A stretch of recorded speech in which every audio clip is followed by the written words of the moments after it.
Councillors, well done. Nobody wants to go. Okay. I feel like I've lost days of my life to this because I'm so conflicted. I have the deepest respect for the local equestrian community. My own great-grandfather used to show Welsh mountain ponies, probably did at Hawkesbury, probably 100 years ago. And of course, no amount of thanks would ever be enough to thank the wonderful committee and volunteers of the Hawkesbury District Agricultural Association.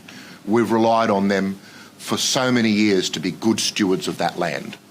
And I have to say that to disagree with them on a matter like this is such a rare event. It's upsetting to see people talking past one another in this way.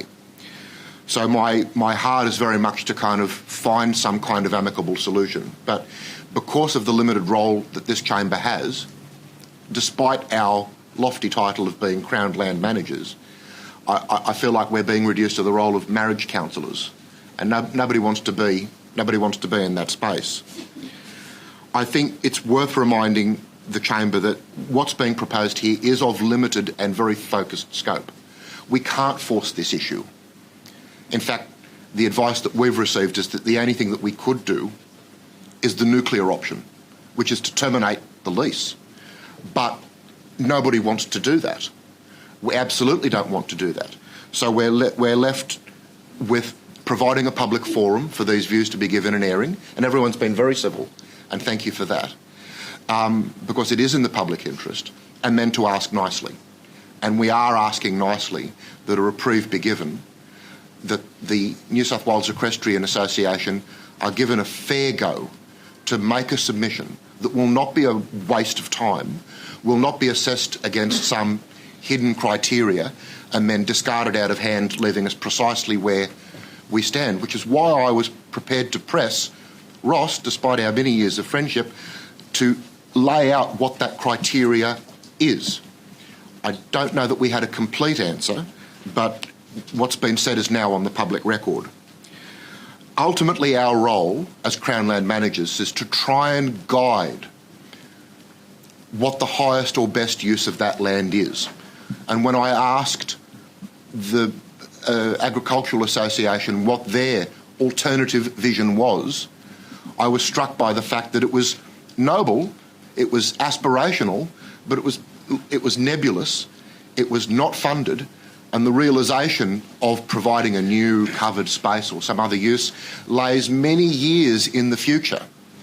And considering that this land is well used, actively used, and is a source of revenue to the Agricultural Association, I think it would be perverse not to permit the continued use of that land until at least the conclusion of a renewed licence or sublease agreement.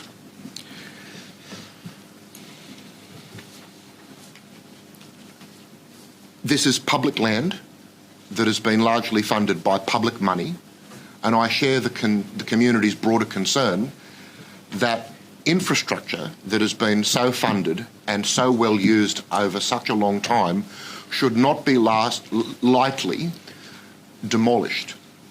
I mean, it's good to know that the New South Wales Dressage Association could make good on the conditions of their concluded agreement by raising that public infrastructure to the ground, but I think any of us would be upset if we took $100,000 of our own money, put it into a tidy pile, and then put a match to it.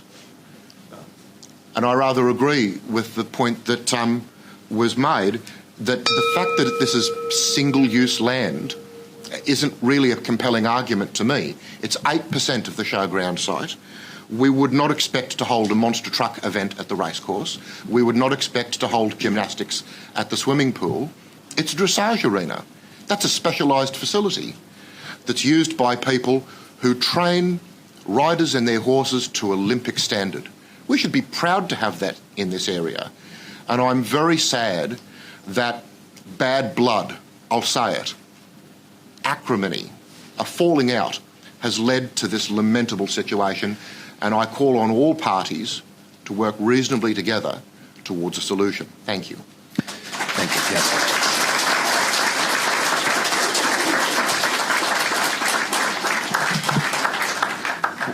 Well said, Councillor. Councillor.